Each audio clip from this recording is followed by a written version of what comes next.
জানো বৌদি, আজ পেপারে দিয়েছি পৃথিবীতে নাকি আমিষ খাওয়া লোকের থেকে নিরামিষ আহার করা লোকের সংখ্যা বৃদ্ধি পাচ্ছে। বাহ, এ তো খুব ভালো খবর ঠাকুরজি।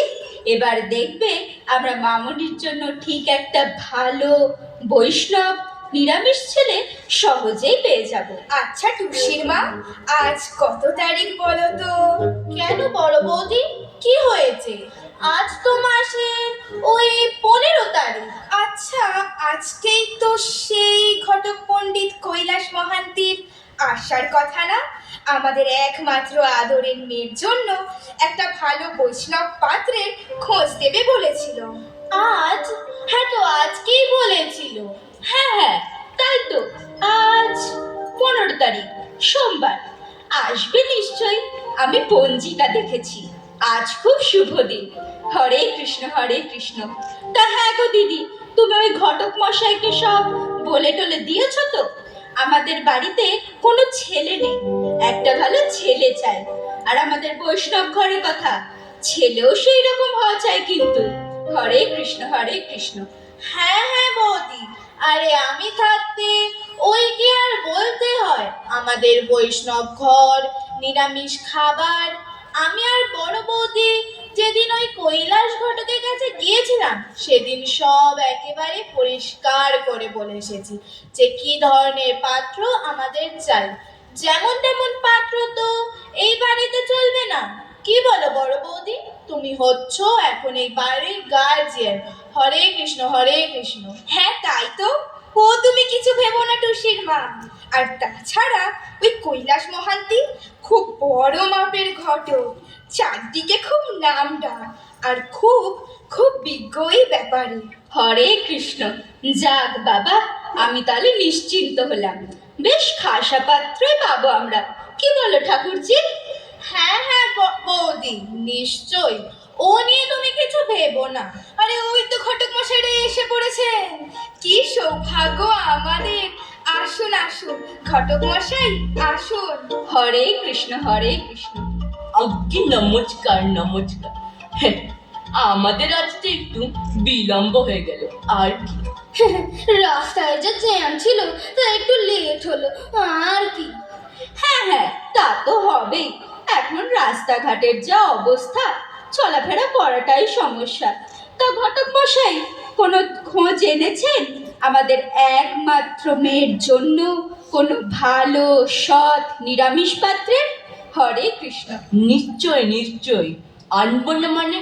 আমি আজ পর্যন্ত কারো বাড়ি খালি হাতে যাইনি, আর খালি হাতে ফিরিও নি।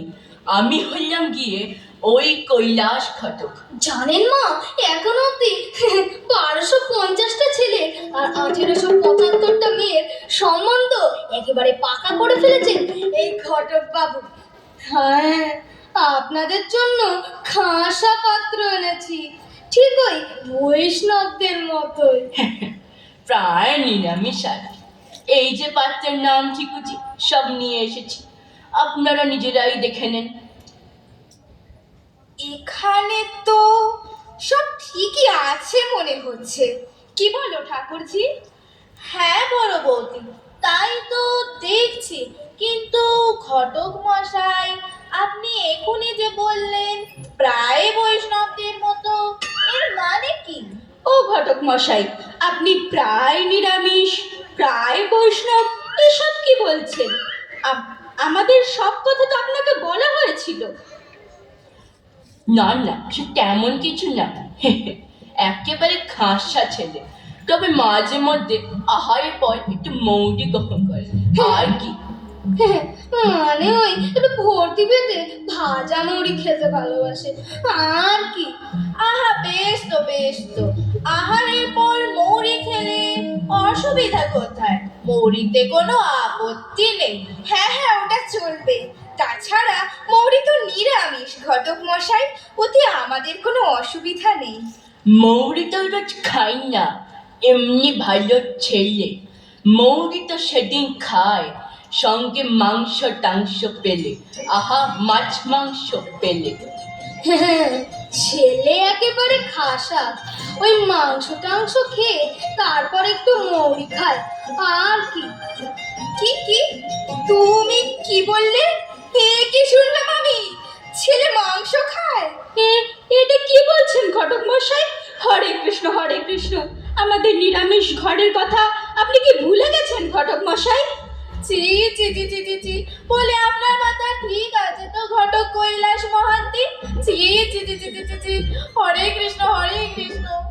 আরে মজ্জাই, অত ঘাবড়াচ্ছেন কেন? মাংস কি আর রোজ খায়?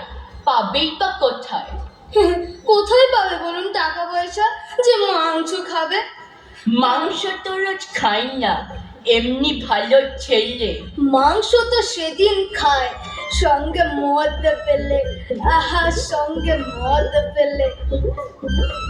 হ্যাঁ, ছেলে একেবারে খাসা, যেদিন মদ পায় সেদিন ওই চাটের সঙ্গে একটু মাংস খায় আর কি।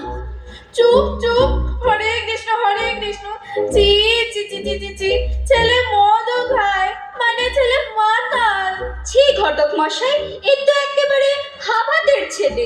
চলবে না চলবে না, ছি ছি, এরকম ছেলে আমাদের ঘরের সঙ্গে কি করে চলবে ঘটক মশাই? না না, মদ তো রোজ খাই না। মদের টাকা কোথায় পাবো সে? তাই রোজ খায় না। মদ তো রোজ খায় না, এমনি ভালো ছেলে। মদ মাংস সেদিন খায় যেদিন পকেট মারতে পারে। আহা, পকেট মারতে পারে, আহা, রোজগার করতে পারে। হ্যাঁ, ইনকাম না হলে মদ মাংস খাবেই বা কি করে? যা জিনিসপত্রের দাম। সে কি মানে ছেলে মদও মাতাল, তার উপরে আবার পকেট মারিও করে?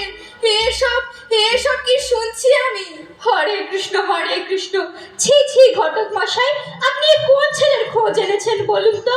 আমাদের নিরামিষ বৈষ্ণব ঘর, গোবিন্দ ভোগ হয়, আপনাকে তো সব কিছু বলা হয়েছিল। আচ্ছা কৈলাস ঘটক, আপনি নাকি খুব অভিজ্ঞ, তো এরকম একটা বাজে ছেলে খোঁজ কে দিতে বলেছে আপনাকে? এ বিয়ে হতে পারে না। হ্যাঁ, ঠিকই বলেছিস রে, এ বিয়ে কিছুতেই সম্ভব নয়। তাই আপনি দয়া করে এখান থেকে বিদায় নিন ঘটক মশাই, এটা বলতে বাধ্য হচ্ছি। নমস্কার। না মানে বলছিলাম কি, পুরোটা না শুনে বিয়েটা সত্যিকারের ক্যান্সেল করে দেবেন না প্লিজ। আগে যদি কষ্ট করে পুরোটা শোনেন, তারপর যা বলবেন তাই হবে। যেতে বললে আমরা চলে যাবো।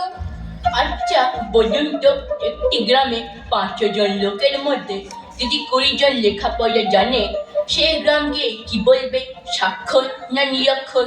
তার মানে নিরক্ষরে তো বেশি।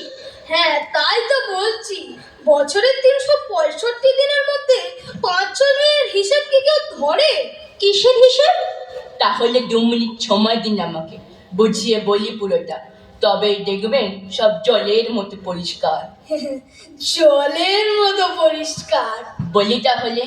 আচ্ছা দেওর তো তুমি দেখছি, বলতেই তো বলা হচ্ছে। আরে সেটা তো খুবই ভালো ছেলে, মাছ মাংস খাবে কি করে? কেবলমাত্র যখন সে সেন্ট্রাল জি থেকে ছাড়া পেয়ে বেরিয়ে আছে, তখন এদিক ওদিক ঘোরাঘুরি করে যদি, আর পকেট মারতে পারে যদি, তবেই তো সেদিন মদ মাংস খায়। 2-4 দিন পরে আবার তো ধরা পড়ে সেই জেলেই চলে যায়, আর জেলে বসে একেবারে নিরামিষ আহার গ্রহণ করে। 360 দিনের মধ্যে 304 দিন তো জেলেই কাটায়। তাই বলছিলাম কি যে বছরের ওই বাকি 5-6টা দিন কি খেলো না খেলো যদি না দেখেন, তাহলে ছেলে একেবারে নিরামিষ ভোজী খাসা ছেলে। প্রায় বৈষ্ণবদের মতো। কি বলছে? সব